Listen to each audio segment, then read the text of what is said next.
po, good morning. So, nandito tayo ngayon gumagawa ng almusal. So, ganito po yung paggawa ng chapati. Ito po ay Indian dish. Tapos, ito ilalagay po natin. Ganyan po.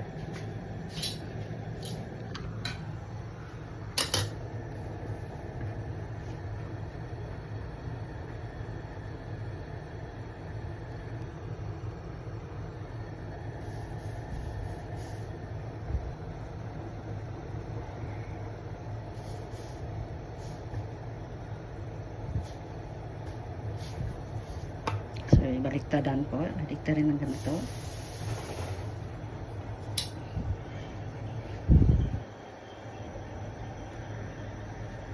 Kukunin po natin ang kaday. Tapos, ilalagay po natin ang chapati para maluto. So, hintayin po na mag-pop up. Ayan. So, luto na po siya.